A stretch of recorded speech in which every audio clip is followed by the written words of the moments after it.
Okay, and now we're going on part 3. This is part 3 of the quest for the Holy Grail and the passing of King Arthur, the death of King Arthur. And it relates to, the Age of Chivalry, Thomas Bullfinch, and the other King Arthur books. So I want to show you this painting first because it's relevant to the story here. This is called Jesus Leading the People Out of the Valley of Tears by Gustave Doré, who was sort of a French artist and an English artist as well.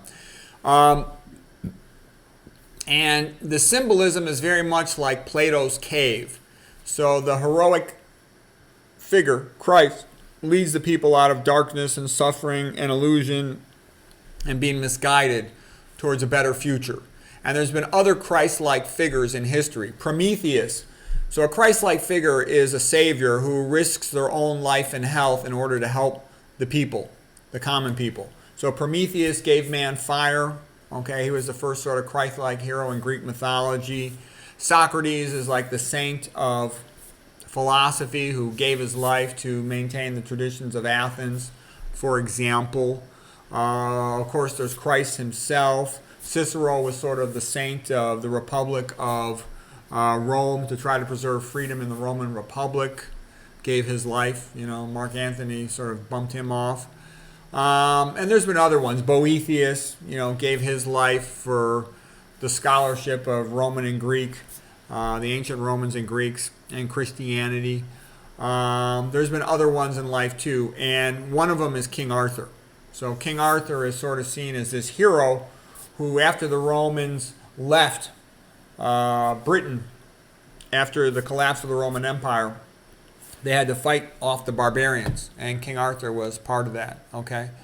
So now we're going to talk about the death of King Arthur. So things had gotten pretty messed up. There was the affair between Lancelot and Guinevere, which was a very terrible thing for King Arthur and the Round Table. And that had settled down, but there were mischief makers who wanted to take the crown away from King Arthur, in particular Mordred, who was King Arthur's nephew. And he had some assistants helping him to stir up mischief. And they sort of tricked Lancelot into thinking Guinevere wanted to talk to him. One of the pages told him that she really wanted to see him, so he went over there, and then they had an ambush for Lancelot. And one problem led to another, and there was also some story about a knight trying to poison another knight, and it got blamed on Guinevere. Okay, so now Guinevere has been chained to the stake barefoot, and they're going to set her on fire if she's guilty.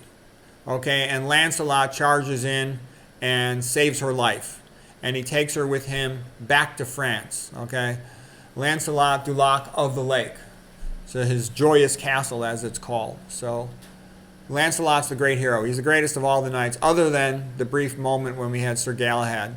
Okay, so Lancelot's back on top because Sir Galahad had ascended into heaven with the Holy Grail. All right. So Sir Lancelot was good friends with King Arthur. He did not want to piss off King Arthur. He did not want to fight King Arthur. He wanted peace with King Arthur. He wanted to give Guinevere back to King Arthur. But Sir Gawain, his brothers were killed in the effort of Lancelot to save Guinevere. So Sir Gawain, who was a very close friend of King Arthur, also a close friend of Lancelot, was pissed off. His brother was killed by Lancelot in the saving of Guinevere, and 2 of his sons were killed by Lancelot in the saving of Guinevere.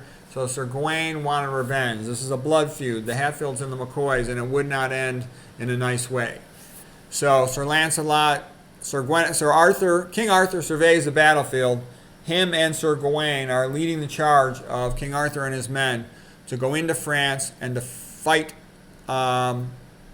Lancelot and his men to put his castle under siege and to get back Guinevere and to kill Lancelot. Okay, so it is not a good situation. But meanwhile, while King Arthur is over here with Sir Gawain getting ready to fight Lancelot, Mordred is back at home stealing the kingdom of King Arthur. And as a matter of fact, what happens is Sir Gawain takes a potion that makes him have the strength of 10 men up until 12 noon in the afternoon. And he's actually doing pretty well, kind of winning against Lancelot, holding his own. But then the strength wears off at 12 noon, and Lancelot kills Sir Gawain. That's what happened over there. Now, King Arthur then goes back to England to restore his kingdom, and Mordred has taken over. And he had been warned to wait. King Arthur had been told to wait by a prophecy until Lancelot could join them as reinforcement. And Lancelot wanted to reconcile and become friends again with King Arthur. But they couldn't wait. There was some accidents and miscommunications that happened, and this is King Arthur now fighting Mordred. So King Arthur speared Mordred and gave him his fatal wound, but Sir Mordred smote down King Arthur with a wound that would be lethal. Okay? And then King Arthur was dying, and he told his knight, Sir Bedivere, take his sword, Excalibur, and throw it into the lake, because he knew the Lady of the Lake would rise up and grab it and come to take him away by boat. And Sir Bedivere wanted to save the sword because it had so many jewels on it. It was such a beautiful sword. And he didn't obey King Arthur twice before he finally did as King Arthur had instructed him and threw it into the lake. But perhaps it was too late. Anyways, the Lady of the Lake came up, took the sword, and then the three queens came to take King Arthur to Avalon. Okay? And King Arthur was then taken to Avalon, and the question is, did he die or did he survive? And so the legend has it that he's the once and future king, that King Arthur might come again. And it's yet some men say in many parts of England that King Arthur is not dead, and that he shall come again and he shall win the Holy Cross. So this idea of him like a potentially being a Christ-like figure who could be resurrected and who could someday save England. If England ever needed saving, it's right now. Okay? England is in dire straits. All right? So he went to a place called Avalon. So anyways, that is the legend of King Arthur and the passing of King Arthur. And I can tell you, when you read the book, it's a beautiful story. And there's a tremendous psychological drama between all the knights and their wives and their girlfriends and their relationships and the adultery and the cheating and all the complications it leads to. And probably the biggest lesson I got from all these books was, don't get yourself into a blood feud. It just goes on forever and ever. And so you have to be kind of Christian, if you can't let some stuff go, the fighting will never end. So, but it's a magnificent story. I recommend if you got kids, especially boys, they should all read these stories. There's a reason why they've been beloved and famous for 1,000 years. They're quite magnificent. So I enjoyed the book quite a bit. I highly recommend it. It's a very entertaining audiobook.